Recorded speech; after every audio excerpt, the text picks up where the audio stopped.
اب کیا کیا جائے؟ رسول اللہ صلی اللہ علیہ وسلم نے فرمایا پریشان نہ ہو میرے صحابہ، اپنا لعاب مبارک ڈالا۔ صحابہ فرماتے ہیں ہمیں اللہ کی قسم ہے شیخ سے زیادہ میٹھا ہو گیا، وہ کھارا پانی میٹھا ہو گیا، یہ وہ لعاب تھا۔ حضرت علی رضی اللہ تعالیٰ عنہ کی دکھتی ہوئی آنکھیں اللہ کے نبی صلی اللہ علیہ وسلم کے پاس آئے، اے اللہ کے نبی صلی اللہ علیہ وسلم کافی دن گزر گئے ہیں، آنکھیں دکھ رہی ہیں، ٹھیک نہیں ہو رہی ہے، تو اللہ کے نبی صلی اللہ علیہ وسلم نے اپنا لعاب ڈالا آنکھوں میں۔ حضرت علی فرماتے ہیں مجھے اللہ کی قسم ہے اس کے بعد مجھے آنکھوں کی بیماری کبھی نہیں ہوئی۔ یہ وہ لعاب تھا، کھارے کھو میں آیا اللہ نے میٹھا کر دیا۔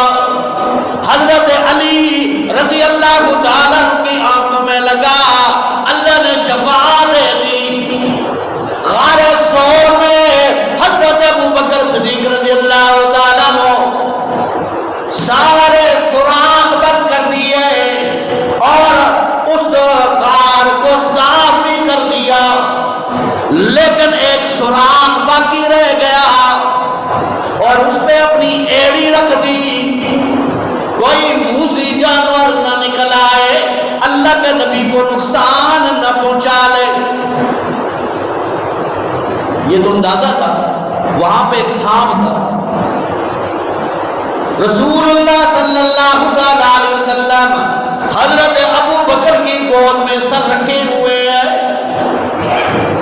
آرام کر رہی ہیں۔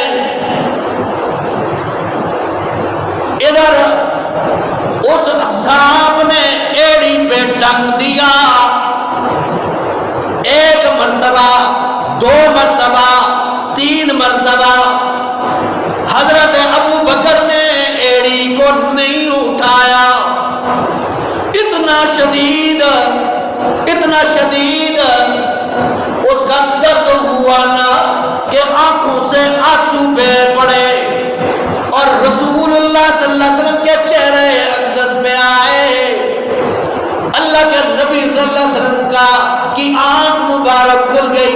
میں ابو بکر کیوں رو